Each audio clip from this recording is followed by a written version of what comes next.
내 진정 소원이 내 구주 예수를 더욱 사랑 더욱 사랑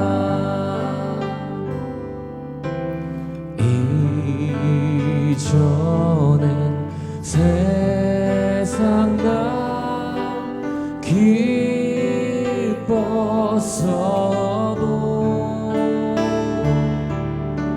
지금 내 기쁨은 오직 예수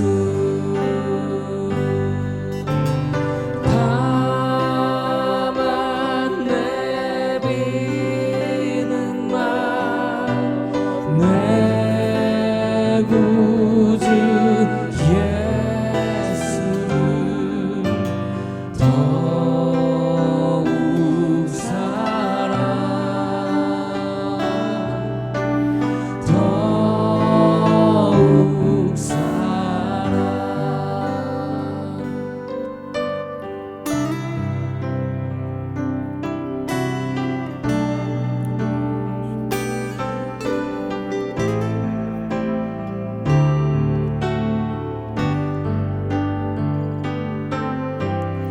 이 세상 떠날 때 찬양하고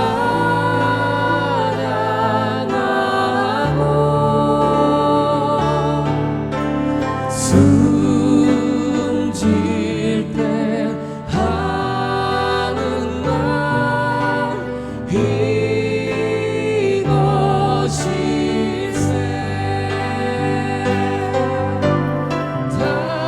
다만 내비는 내 구주 예수를 더욱 사랑 더욱 사랑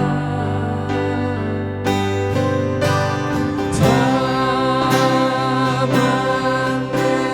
내비는 내 구주 예수를 더욱 사랑 더욱 사랑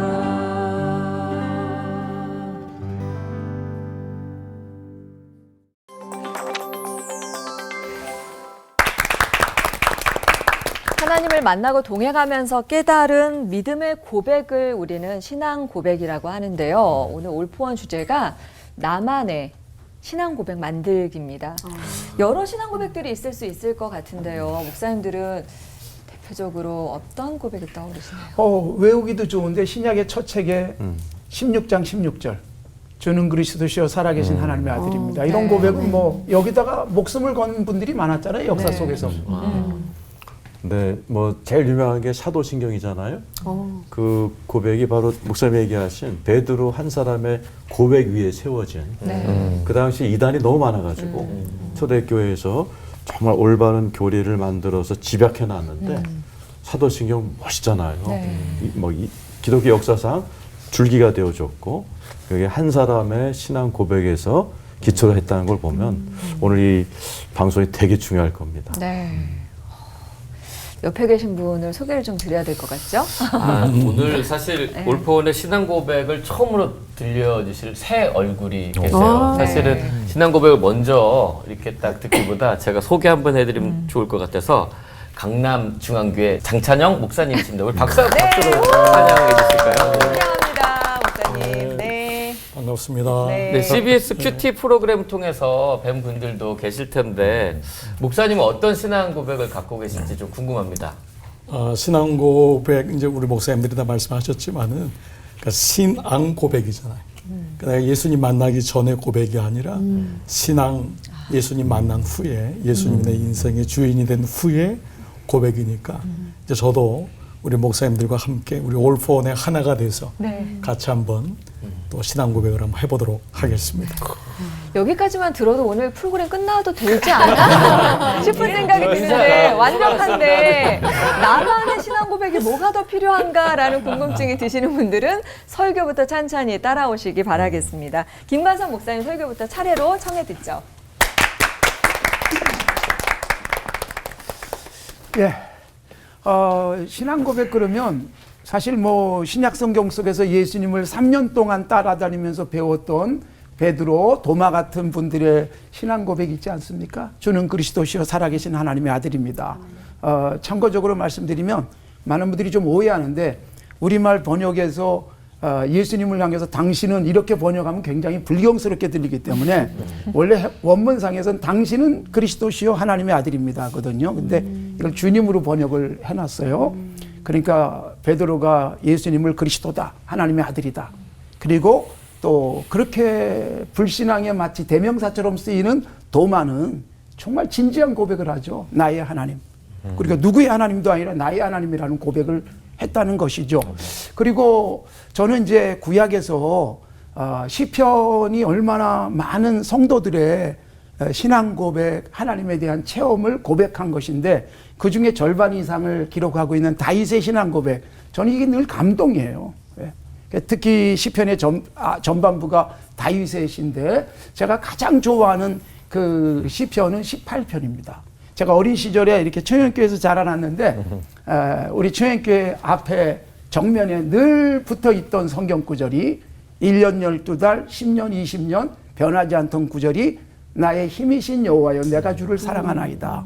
이 시편 18편 1절이에요. 그걸 계속 보면서 자라서 그런지 그 구절이 제 가슴속에 늘 와 있는데 그 뒤를 읽어보니까 왜 나의 힘이라고 고백을 했을까 이게 느껴지거든요. 나의 힘이신 여호와, 그리고 여호와는 나의 반석, 요새 건지시는 분, 나의 하나님, 내가 피할 바위, 그리고 나의 방패, 구원의 뿔, 그리고 나의 산성. 그리고 구체적으로 18편에서 길게 하나님을 만나서 어떤 삶을 그렇게 살게 됐는지에 대한 고백들이 나오고 있습니다.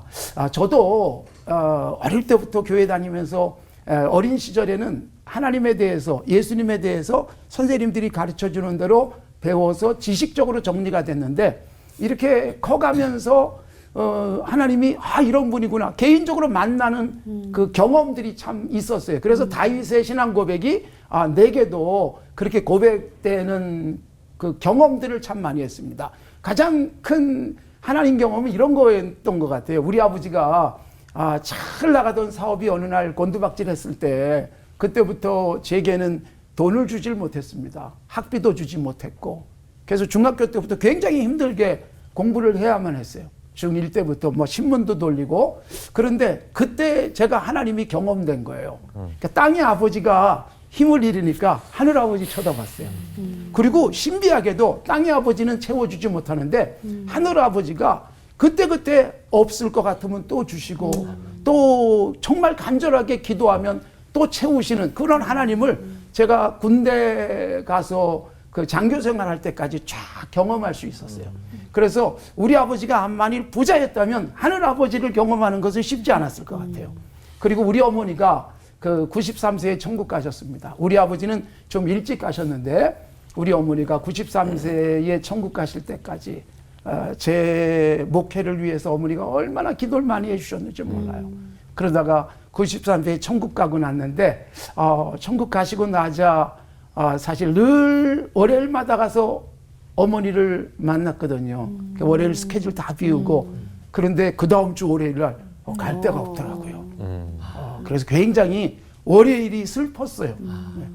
근데 슬펐던 이유 중에 하나가 뭐냐면 나를 위해서 그렇게 기도해 주시던 어머니가 떠났을 때 그때부터 나의 어머니 같은 교회가 확 들어오기 시작했어요. 그리고 우리 많은 권사님들이 나를 위해서 기도해 주시는 그게 느껴질 수 있었고 그래서 삶에서 이런저런 우리 인간에게는 슬프고 힘든 경험들이 하나님을 체험할 수 있는 기회였다. 그런 생각이 듭니다.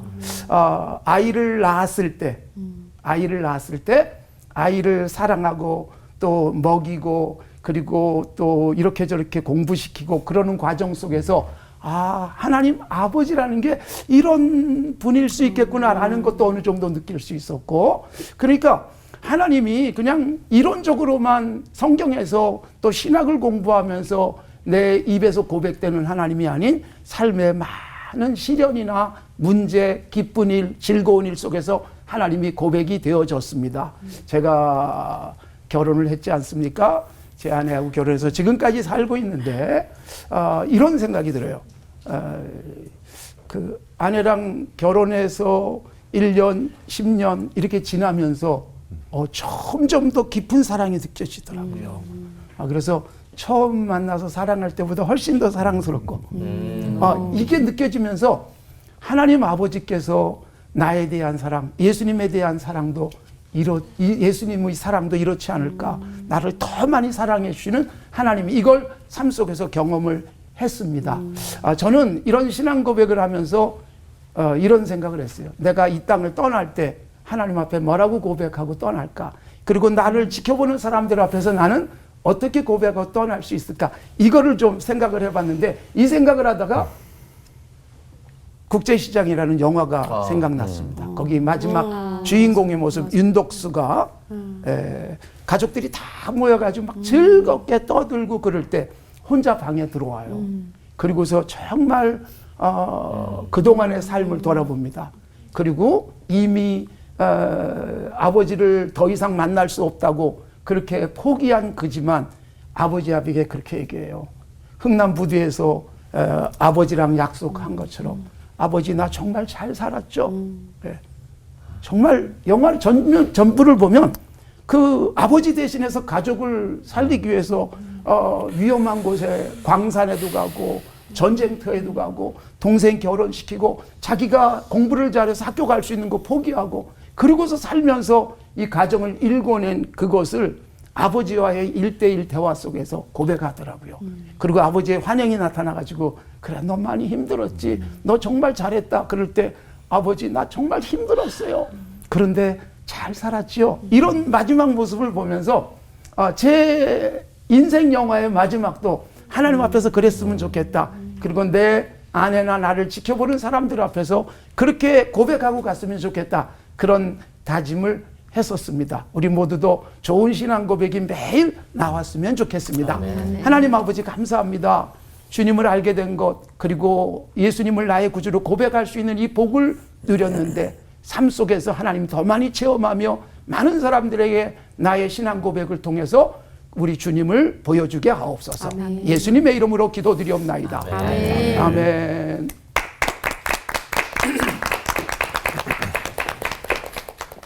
성경에서 최초로 하나님께 하나님 I love you, 하나님 내가 사랑합니다 고백한 사람이 누구게요? 네, 다윗입니다.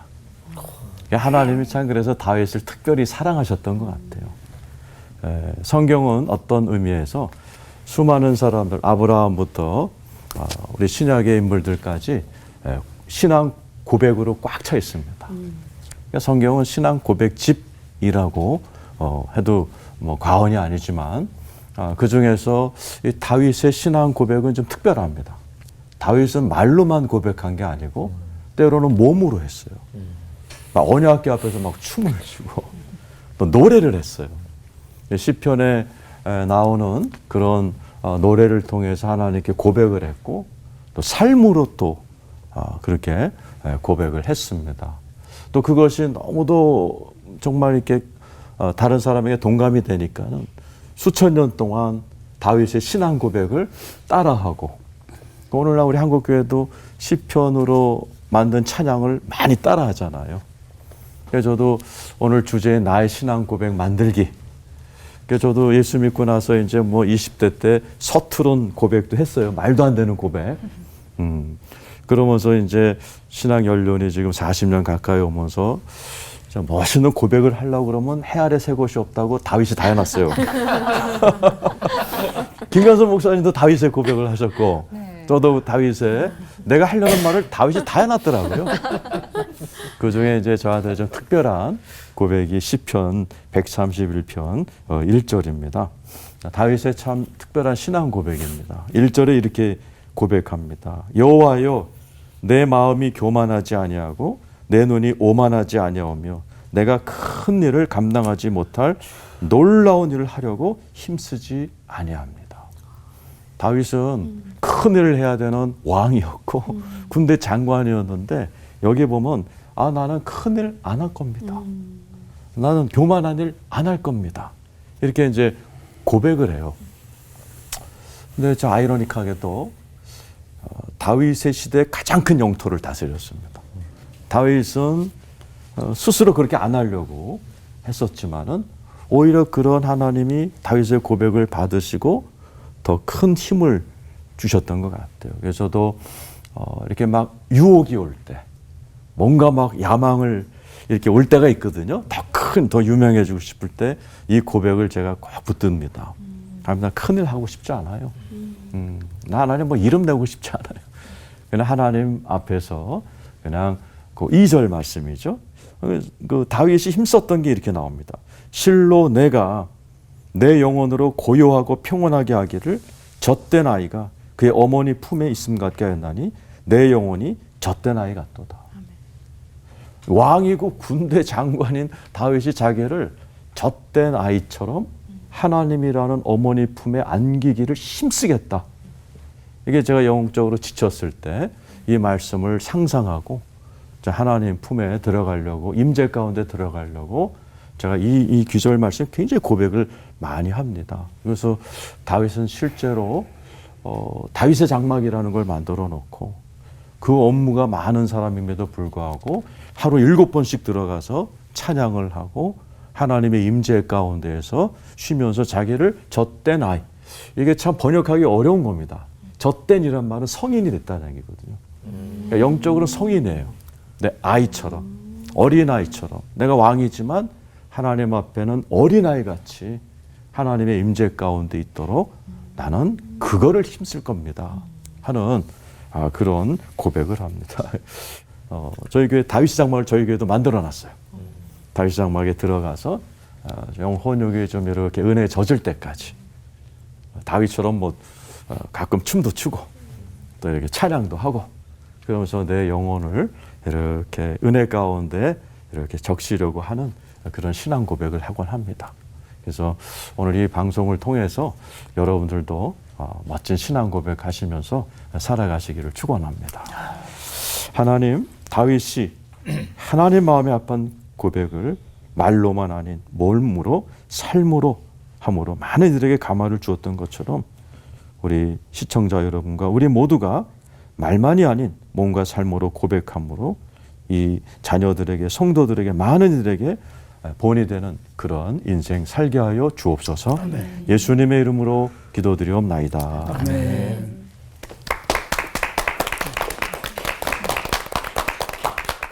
네, 반갑습니다, 여러분. 오늘 우리 신앙 이 주제, 오늘 올 포원의 주제가 나의 신앙 고백 만들기잖아요. 그러니까 다른 사람이 아닌. 근데 가만히 제가 이렇게 목회를 하면서 보니까 그 주일날 말씀을 이렇게 전하는데 놀랍게도 성도들이 다 자기의 제각기 삶에서 은혜를 경험하고 목사님이 어떻게 나한테 어떻게 나를 알지? 근데 나에게 그런 말씀을 하셨지. 저는 이게 참 나의 신앙 고백이라는 생각이 듭니다. 그냥 고백이 아니라 나의 신앙 고백이라는 것은 예수님이 내 인생에 들어오셔서 B 씨와 A, D를 나눠주시고 그러면서 나의 정체성이 생긴 거겠죠. 그래서 오늘 저는 그런 맥락에서 한번 말씀을 같이 한번 나누면 어떨까 그런 생각이 들어요. 제 친한 친구 중에 저 안타깝게도 예수님을 모르는 친구가 있는데 아주 세상적으로 너무 잘 나가고 돈도 많이 벌고 직위도 너무 올랐어요. 정말 인생에 자기 생각엔 정상에 오른 거예요. 근데 어느 날 저한테 정말 심각한 말로 얘기를 하더라고요. 야, 친구야, 나는 내가 누군지를 잘 모르겠대요. 그 얘기를 듣는 순간 너무 진지하게 얘기해서 제가 그 얘기를 해줬어요. 그게 당연하지. 너가 네 인생의 주인이 아닌데 네가 너를 만들진 않은데 네가 너를 어떻게 알겠니? 그게 아마 그 친구에게는 굉장히 중요한 인생의 화두가 되었던 것 같아요. 저 자신도 마찬가지였던 것 같습니다. 예수님을 알지 못했을 때, 그게 모태신앙이든 아니면은 처음 예수를 믿는 저처럼 저는 초등학교 5학년 때 교회라는 것을 처음 나갔거든요. 근데 그때 저희 집은 창세기 1장의 말씀처럼 1장 1절이 태초에 하나님이 천지를 창조하셨다. 그 말씀이 저는 태초에 하나님이 처음부터 나를 만드셨구나. 근데 그 다음 구절이요. 땅은 혼돈하고 공허하며 흑암의 깊음 위에 있고. 근데 그 제 모습이 저희 가정의 모습이 혼돈과 공허와 흑암이더라고요. 그러니까 예수를 안다 해도 만약 교회만 다닌다면 예수님이 나의 인격적인 주인이 되지 않는다면은 여전히 혼돈 안 한 척 할 수 있고 공허하지 않은 척 할 수 있고 또 나는 빛이야 라고 할 수 있는 것 같아요. 근데 어느 날 이게 깨달아지니까 예수님이 들어오니까 내 정체가 드러나게 되더라고요. 그래서 그 다음 구절이 하나님이 이르시되 빛이 있으라. 아, 하나님의 빛이 내 안에 들어오니까 내가 누군지를 고백하게 되고 거기서부터 신앙 고백이 되는구나. 그때 제 인생에 큰 변화가 있었어요. 어렸지만은 제 지난 시간을 돌아보는 방법이 달라지더라고요. 보통 사람들이 지난 과거를 보는 두 가지 시각이 있다고 합니다. 그 첫 번째는 삭제된 인생이래요. 지우고 싶은 거예요. 정말 컴퓨터로 딜리트하고 싶은 거예요. 내 인생에 이런 부모를 만난 거, 내 인생에 이런 실수들 지우고 싶은 거예요. 삭제된 인생으로 지난 시간의 사진들을 지워나가는 거예요. 두 번째는요, 편집된 인생이래요. 그 뭔가 추가하고 싶은 거예요. 근데 자기도 모르게 조작이 일어나고 편집이 가감이 일어나서 필요 없는 얘기를 하게 되고. 그런데 예수님이 들어온 다음에 변화된 인생이 뭐냐 하면 해석된 인생이더라고요. 그 예수님이 들어오니까 그때부터 비로소 해석이 되는 거라는 거죠. 참 이런 의미에서 본다면 우리 인생이 예수님이 들어와서 나의 정체성이 바뀌는구나. 해석이 되는구나. 그때 비로소 신앙적인 고백이 되는구나. 근데 저는 이것이 또 일관적이지 않다는 것을 또 보게 된 것 같아요. 목사 안수를 받은 다음에 하나님이 기회를 주셔서 이제 미국 신학대학원에서 공부할 수 있는 기회가 있었어요. 이제 공부하다가 이제 목사 안수 받고 빨리 이제 학위 따가지고 그야말로 이제 후학들 가르치고 한국 우리나라 오고 싶다 이제 이런 마음이었는데 마지막에 과목 하나 보니까 빨리 그냥 끝내고 싶은 마음에 자서전이라고 하는 과목이 있었어요. 자서전 쓰게. 교수님도 영국 교수님이고 너무 아주 그 젠틀하고 그냥 이렇게 까다롭지 않은 분 같아서 그 과목을 선택했는데 그 과목 내내 1년 동안 자기를 쓰는 거예요. 자기. 근데 그때마다 쓰기만 하면 교수님이 리턴을 시키고 다시 쓰라 그러고 저는 계속해서 저를 써나갔는데 그게 신앙 고백이죠.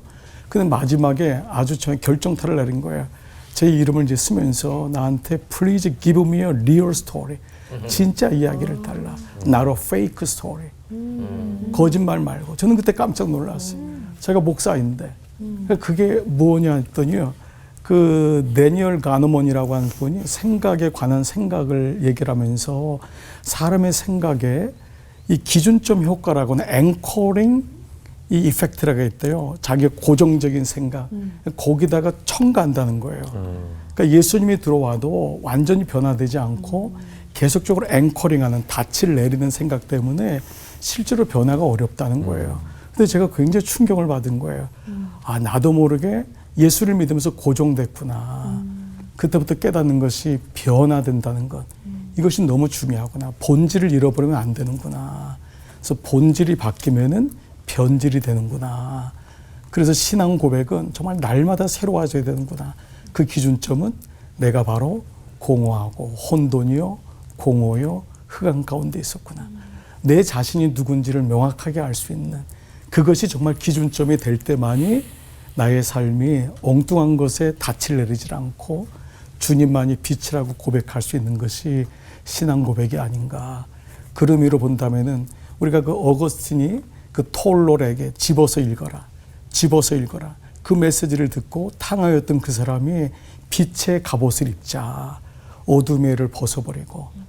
그것이 저에게는 저의 신앙 고백이고 지금 이렇게 목회를 하면서도 늘 고백되는 고백이 내가 어떤 존재였나. 내가 바로 혼돈이요, 공허요, 흑암이구나. 주님이 없이는. 그래서 다시 주님 내게 빛을 주세요. 이것이 저의 신앙 고백이 되는 것 같습니다. 올폰 통해서 함께 신앙을 나누게 돼서 너무 감사하고요. 이런 모두에게 하나님의 빛이 임하기를 축복합니다. 기도하겠습니다. 하나님 감사합니다. 제가 어떤 존재인지를 잘 모를 때가 너무 많습니다. 이만큼 목회하니까, 이만큼 신앙생활하니까 내가 나된 것으로 깨닫고 늘 하나님 없이 살아갈 때가 많습니다. 근데 그때마다 주님 말씀하십니다. 그게 창세기에 처음 나오는 말씀. 너는 혼돈이고 너는 공허고 너는 흑암이란다. 빛이 와야지만이 거기서부터 나올 수가 있단다. 주님, 이 말씀이 우리 모두의 고백인 줄 믿습니다. 예수님의 이름으로 기도드리옵나이다. 아멘. 아멘.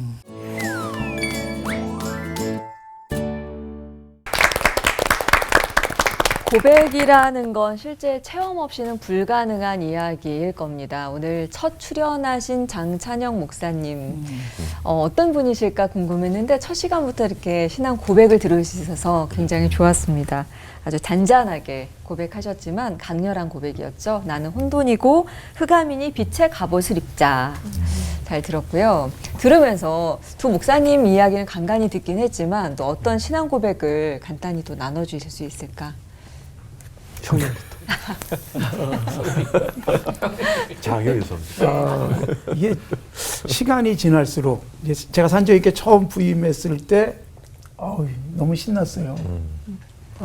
내가 이 교회로 오다니 막 이런 거 막 자랑스럽기도 하고 감격스러웠는데 10년쯤 지나고 나니까 나의 더 약함이 발견되어지고 성도들과의 만남 속에서 나의 그 옛사람들이 자꾸 나오고 그리고 20년 지나고 이제 30년이 되니까 정말 나 같은 것을 쓰셨구나 이런 고백이 요즘은 나오고 있습니다. 네. 네, 제 방에 들어가면 딱 제 의자 앞 벽에 시편 16장 8절 9절이 액자로 써 있어요. 이렇게 써 있습니다. 내가 항상 하나님을 내 앞에 모시며 나의 오른편에 주님이 계심으로 내가 요동치 아니하리이다. 그러므로 내 마음이 즐겁고 내 영도 기뻐하며 내 육신도 안전히 거합니다. 그러니까 제가 이 말씀을 너무너무 사모했는데 성도 하나가 느닷없이 그 액자를 만들어 갖고 온 거예요. 그게 저한테는 너무나 귀한 신앙 고백이고 제가 이렇게 좀 목회하다 보면 이렇게 요동할 때가 있거든요. 뭐 성도 때문에도 막 이럴 때가 있고 그럴 때 그걸 보면서 하나님을 내가 좀 모십니다. 하나님이 내 옆에 오십시오. 그럴 때 내 영혼육이 기뻐하고 즐거워할 수 있습니다 하면서 제가 하나님이 지금 나랑 계신데 내가 단 1분도 그늘지지 않아야 되겠다. 1분도 기쁨을 빼앗기지 않겠습니다 하고 막 이렇게 하나님께 고백하고 찬양하고 그렇게 해주는 그런 나의 신앙 고백이죠. 아까 제가 설교할 때 했던 그 말씀하고도 맥이 똑같고 목회라는 게 얼마나 영적 공격이 많아요. 주님을 모실 때 내 영혼력이 즐거워할 수 있고 회복될 수 있어. 그래서 제가 그 액자를 보면서 늘 고백을 많이 합니다. 두 분 역시 이렇게 깊고 진한 신앙의 고백을 해주셨는데 이런 신앙 고백 들으면 참 찡하다. 어떤 게 있을까요? 뭐 저 같은 경우에는 뭐 어떤 뭐 사역의 현장 혹은 또 이 배우다 보니까 이제 다른 분들의 어떤 수상 소감에서 이제 뭐 하나님을 고백할 때 저희가 맞아요. 뭐 많이 감동이 느껴지긴 하더라고요. 이게 네. 그렇게 고백을 함으로 인해서 어떤 대중들에게 아니면 공개석상에서 내가 그리스도인이라는 어떤 정체성을 이렇게 고백하는 거다 보니까 네. 그런 것들이 있는 것 같습니다. 그렇죠. 저는 그 최고의 신앙 고백은 제 아내에 대한 사랑 고백이에요. 신앙 고백 얘기하고 있는데 갑자기 사랑 고백. 사랑 고백이 최고의 신앙 고백이 아닐까. 사랑꾼인 거 아시니까. 네. 근데 이게 이유가 있어요. 왜냐면 신앙 고백을 왜 해야 되나 이런 사람들이 있어요. 예를 들면 나는 그냥 하나님 믿고 있는데 굳이 내가 신앙 고백을 해야 되나? 이게 어떤 의미? 제 생각인데 목사님 맞나 틀리나 한번 봐주세요. 와이프한테 제 아내한테 와이프가 저한테 자기 나 사랑해? 그거 뭐 말해야 알아. 그렇지. 이거와 그럼 내가 당신 얼마나 사랑하는데 이거는 다른 의미이지 않을까. 진짜 사랑꾼이야. 그러니까요. 그래서 이 신앙 고백이 그런 거 아닐까 싶은데 맞아요. 이게 뭘 고백해야 되는지 이게 이런 게 맞는 건가요, 목사님들? 아주 좋은 사례예요. 그 예수님이 시몬 베드로가 이제 예수님 부인하고 실패했을 때 네. 요한복음 21장에 보면 시몬 베드로를 다시 만나가지고 그를 회복시키는 게 뭐였는가 하면 참 미안하고 너무너무 송구스러워서 고백도 못하고 있는데 고백을 하게 만들어주잖아.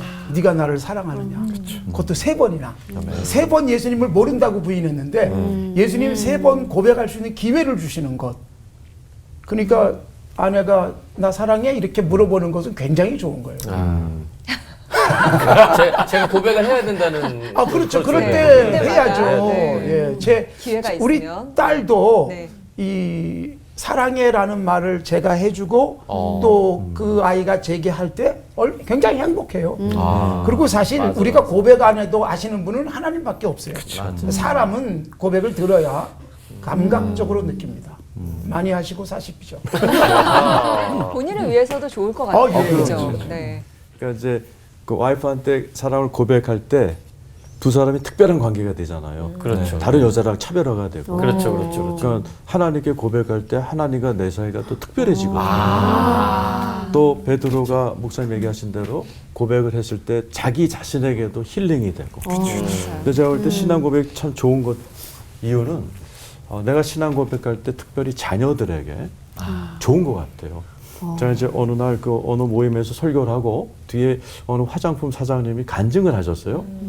그러면서 이번에 책을 만들었습니다. 근데 20권만 출판했습니다. 그러시는 거예요. 그럼 하시는 말씀이 우리 아이들과 손주들을 위한 책입니다. 이것은 내가 새벽 기도 때마다 내가 했던 신앙 고백인데 우리 아들, 딸들은 날 닮아서 내가 약한 것에 약하고 강한 것에 강한 애들이기 때문에 내가 신앙 고백한 것을 가지고 이 아들이 자기들의 약점은 보완하고 장점은 키우면서 살아가도록 20권만 딱 만들었습니다. 제가 그걸 보고 나도 언젠간 좀 그래야 되겠다. 그러니까 나의 신앙 고백이 이렇게 자녀들에게도 타인들에게도 유익이 되는 것 같아요. 네, 그런 면에서 신앙 고백은 하나님과도 특별, 나 자신에게도 힐링, 또 특별히 자녀들에게도 굉장히 지혜를 넘겨주는 그런 좋은 것 같습니다. 좋은 유산이네요. 네. 네, 저도 목사님 두 분 말씀이 뭐 토를 달 필요가 없을 정도로 근데 이제 confession이라고 하잖아요. 그 신앙 고백 confession이란 말이 con이란 말이 이미 together 이미 그 안에 그러니까 내가 하나님 사랑하는 거 아는데 그것이 아니라 그게 고백될 때 그 fastio라고 하는 이제 이 나누다 함께 나누는 게 confession이라는 그 라틴 음에서 따온 말이더라고요. 그러니까 그런 의미로 본다면은 우리가 말로, 언어로, 글로, 말로 표현될 때 거기 진실성이 있고 또 무엇보다 그 신앙 고백은 저도 아까 나눴듯이 본질인 것 같아요. 내가 잃어버릴 때 아무리 막 살아가도 잃어버릴 때가 많거든요. 결혼할 때 첫사랑 잃어버리잖아요. 그때 그 본질, 축을 놓치지 않는, 그래야지 변질되지 않는 그것이 신앙 고백의 힘이 아닐까. 네. 전 성경 말씀 읽을 때 요 장면 있잖아요. 예수님이 제자들한테 너희는 나를 누구라 하느냐 물어보신. 다 아실 텐데 왜 물어보실까 궁금했었는데 오늘 그 이유를 확실히 알 것 같고요. 우리도 예수님의 제자라면 예수님의 이 물음에 어떻게 답할지 답안지를 좀 준비하고 있어야 될 것 같아요. 신앙 고백이 하루아침에 그냥 되는 건 아닌 것 같습니다. 그래서 준비했습니다. 네, 마음으로 믿고 입으로 시인하는 고백을 드리기 위한 질문 타임. 오랜만에 해보네요. 네. 저희가 그 사랑 고백을 하고 그리고 처음에는 잘 모르다가 또 내 마음을 직접 확인하게 되는 순간들이 있잖아요. 그럴 때 이 신앙 고백도 내 믿음이 어떤 상태인지를 정확히 알아야만 이 고백이라는 걸 할 수 있는 건데, 이 내 믿음을 어떻게 해야지 제가 정확하게 내가 어떤 상태구나 이런 걸 알 수 있을까요, 정찬영 목사님? 저요. 네. 네. 그 이제 성경에서 죄인이라고 하는 단어를 사실 세상 사람들은 굉장히 싫어하잖아요. 근데 사실 거기서부터 시작하는 거거든요.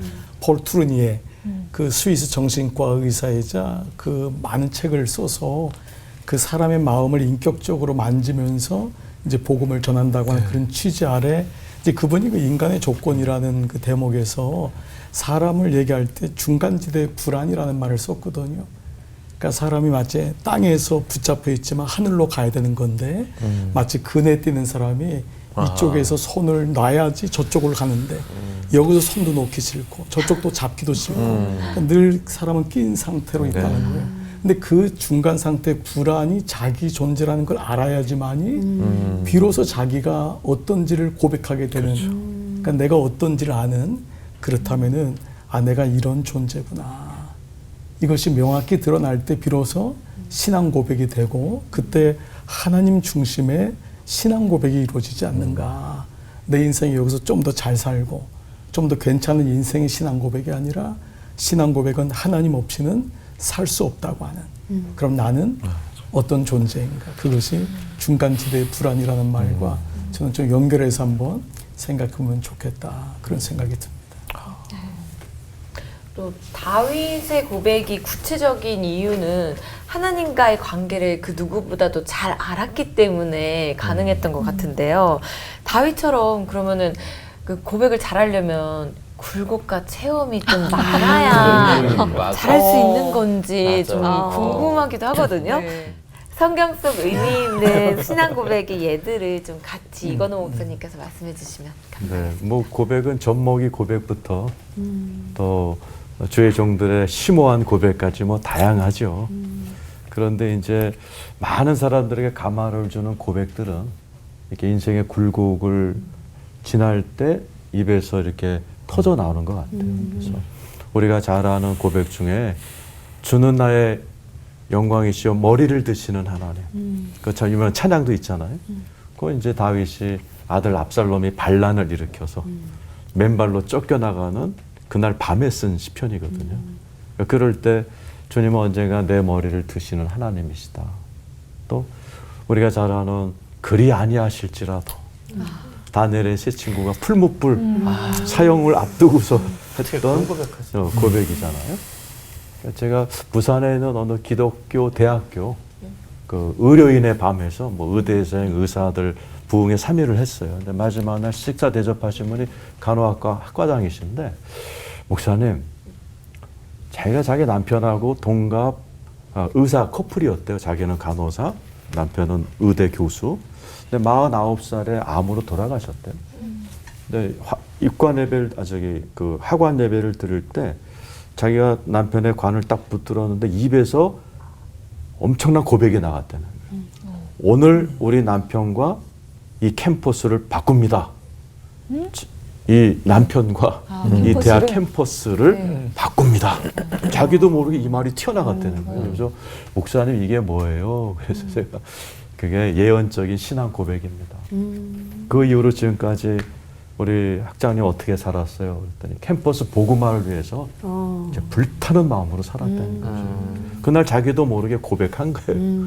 남편과 캠퍼스의 영혼들을 바꾸겠습니다는 신앙 고백이 터져 나왔고 그렇게 사신 거죠. 그래서 이게 우리가 수없이 많은 고백을 하지만은 우리 요은성 형제가 막 사랑이 막 가슴이 뜨거울 때 고백했지 그런 것처럼 어떤 신앙의 굴곡을 지나고 인생의 어떤 특별한 순간에 특별한 고백을 하는 것 같아요. 신앙 고백을 하는데 이제 근데 이 처음에 그 고백과 또 시간이 지나고 나서의 어떤 이 초심이 변화돼서 하는 또 고백들도 있잖아요. 뭐 사랑한다고 진짜 늘 사랑한다고 하지만 그 첫사랑 때 그 어떤 불타는 그런 또 사랑은 아닌 사랑? 그런 것처럼 이제 그런 어떤 고백이 사라졌다면 그것도 또 어떻게 보면 문제일 것 같긴 하거든요. 그럼 이 하나님에 대한 이 고백이 변질되지 않고 그러니까 그 첫사랑의 그 계속 그 뜨거운 마음으로 이 하나님과 계속 이 깊은 관계를 유지하고 싶은데 그렇게 하려면 어떻게 해야 되나요, 김감독 목사님? 저기한테 물어봐야 돼요. 유은성 전도사님 어떻게 해야 되나요? 이럴 때 김관성 목사님의 말씀. 왜냐면 저보다 지금 방송 보신 분들 아시겠지만 더 사랑꾼이 계세요. 말씀 속에서 사랑을 고백하신 분이 바로 김관성 목사님이세요. 그걸 잘 알아듣네. 사랑꾼끼리는 사랑꾼끼리는 통해요. 근데 사실 그런 생각이 들어요. 뭐 사라졌다는 없다. 네. 사라진 게 아니라 잠깐 잊고 있을 수는 있어요. 네.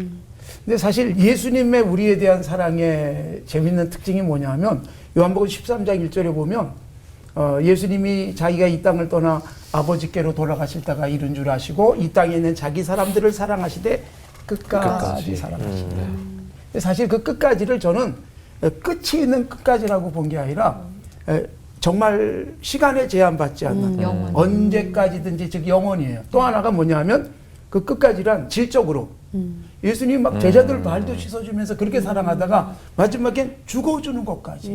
야, 여기까지 사랑하시는구나. 이게 이제 예수님의 사랑이다라는 거죠. 그래서 우리가 사람과 사람의 관계에서도 사랑이 사라진 건 아니거든요. 때로는 다른 것에 정신이 팔려 있구나. 그러면서 우리의 감동이 사라질 수 있어요. 근데 그 감동을 어느 순간 다시 찾을 수 있는 계기 이게 있다면 계속 뜨겁지 않을까. 저하고 제 아내가 만나서 이렇게 사랑을 하면서 아까 뭐 다 공인을 받았습니다만 본인 인정 아예 받고 가시죠. 예. 시간이 지날수록 이게 사랑이구나. 전에 건 이거 사랑도 아니야. 막 이런 생각이 들 만큼 깊어진다. 그러니까 수준이 높아지고 정말 진해진다라는 느낌을 받아요. 그게 최근에 와서는 더 그렇다는 생각이 들거든요. 그러니까 꾸준한 좋은 관계를 가지면 이건 더 증폭되는데 하나님과 우리 사이에서 관계가 불편한 상황에 들어갔을 때 이 감동도 사라지고 그래서 이런 고백들이 죽은 것처럼 되는 건데 그렇기 때문에 하나님이 다시 살려주려고 우리에게 어떤 계기를 주신다.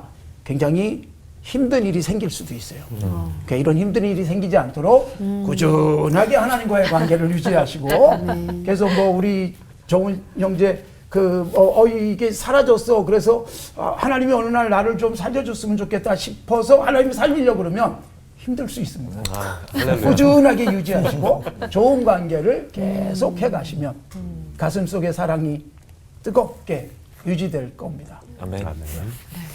그러니까 처음에 사랑만 되게 우리가 핑크빛이라 그래서 좋게 생각하지만 뭔가 좀 사랑의 단계가 깊어질수록 다른 면이 보일 수 있다. 이렇게 또 선배님의 사랑 이야기를 들으니까 더 본받고 싶어집니다. 그리고 저는 엘리야 선지자의 그 선포 있잖아요. 너희가 언제까지 이렇게 머뭇머뭇할 거니 좀 단호하게 선포해라라는 말씀인데 신앙 고백을 분명히 하라는 말씀을 들으면서 이게 신앙 고백도 여러 가지 방식은 있을 수 있겠다 그런 생각이 좀 들어요. 이렇게 우리가 고백하는 말씀도 있겠지만 회개하는 것도 있고 또 찬양을 올려드릴 수도 있고 참 여러 가지 모양으로 다양하게 할 수 있는 것 같죠. 네, 네. 그 시편에 보면 다윗이 이렇게 신앙 고백을 시와 노래로 이렇게 또 표현하기도 하잖아요. 네. 그래서 오늘 그 신앙 고백을 좀 노래로 표현해 보면 어떨까 하는 생각을 하면서 우리 본인이 목사님들, 노래한다고 이렇게 너무 네. 어려운 거 아니야? 우리 목사님들과 그러게요. 여기 계신 우리 다, 가족분들도 모두 다? 네 아. 짧게 신앙 고백을 해주시면 날개란 어떨까? 하나만 좀 부탁드립니다. 목사님들부터 목사님들 목사님. 어떤 고백을 신앙 고백. 네, 목사님. 저부터요. 짧게 하면 되죠? 짧게. 네, 짧게죠. 네, 그렇죠. 그러니까 저는 이제 제가 왕인 줄 알고 살았거든요. 네. 그러니까 저희 부모님도 그랬고, 근데 이제 어느 날 진짜 왕이 진짜 하늘의 아버지가 생겼구나. 그래서 간단한 찬양이지만 저도 늘 기도할 때마다 제 기도의 마음을 열고 그 중보실에서 제 골방에서 기도할 때 첫 번째 찬양이 왕이신 나의 하나님. 왕이신 나의 하나님. 네. 내가 주를 높이고 영원히 주의 이름을 송축하리이다.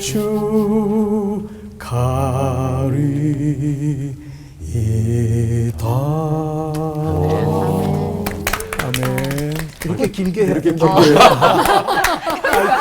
지금 부담 느끼시니까 네. 노래가 늦어서 길게 근데 400회가 넘도록 노래 안 하신 목사님들도 굉장히 많은데. 첫 출연에 네, 첫 네. 출연에 놀라운 거 목사님. 하니까. 그러네요. 네. 순종이 안 돼서. 네. 네, 이 목사님 부담 안 가지셔도 됩니다. 짧게 하셔도 됩니다. 제가 이제 우리가 이제 입술로 아 주님 여기 함께 계십니다 이거를 많이 하잖아요.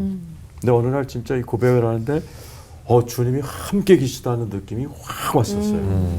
그러면서 진짜 굉장히 마음이 좀 무겁고 그랬는데 기쁨이 막 회복이 될 때 불렀던 찬송이 예수가 함께 계시니 시험이 오나 겁없네 기쁨의 근원 되시는 예수를 위해 삽시다. 거기까지. 네. 네. 좋네요. 네.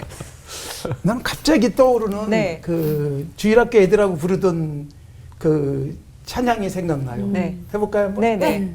사랑은 참으로 버리는 것, 버리는 것, 버리는 것. 사랑은 참으로 버리는 것, 더 가지지 않는 것. 이렇게 나가거든요. 네. 이상하다 동전 한 입 움켜잡으면 없어지고 또 쓰고 빌려주면 풍성해져. 네. 근데 오늘 제가 사랑 얘기를 많이 했는데 네.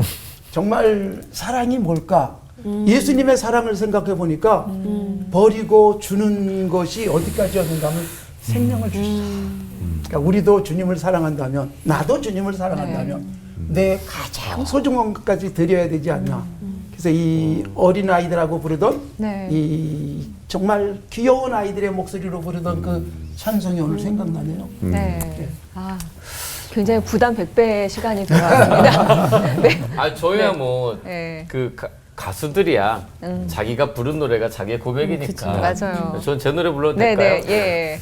근데 뭘 부르지? 많아서 워낙에 많아서 너무 명곡 많아서. 왜냐면 제가 계속 고민됐던 게 이 두 곡 다 저의 고백이어서 네. 제 노래 중에 나의 마음이 아버지의 마음 알아 끝에 내 모든 삶 당신의 삶 되기를 이거랑 진짜 좋아해요. 저도. 네. 또 하나는 응. 주의 손에 나의 손을 포개고 또 주의 발에 나의 발을 포개요 나 주와 함께 죽고 또 주와 함께 살리라 이게 저희 고백이에요. 정말 좋아요. 네. 오은 씨도 피해갈 수 없습니다. 네, 저는 히트곡이 본인이 없는데. 시작하셨기 때문에. 네. 본인이 하신 거예요? 지금 본인 때문에 다 불렀어요? 네, 저는 저의 곡으로 제가 그 만들었던 곡인데요. 참 다행입니다. 주님이 나의 아버지라서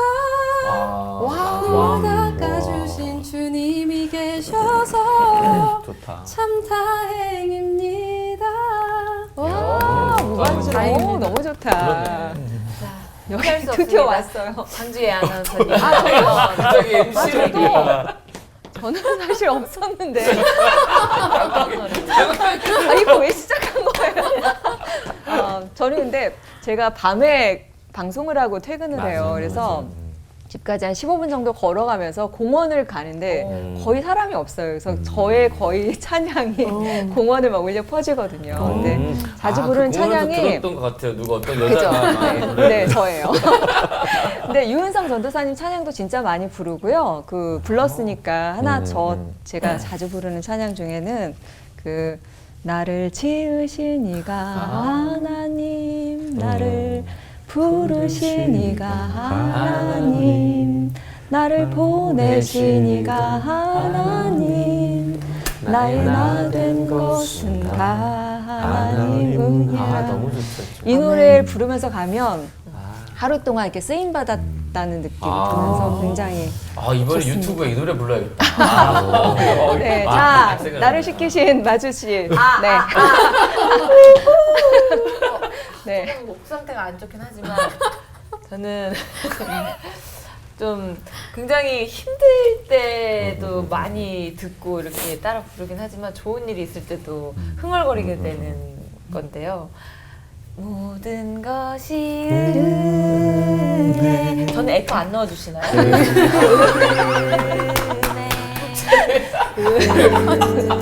은혜. 너무 웃겨. 한없는 은혜.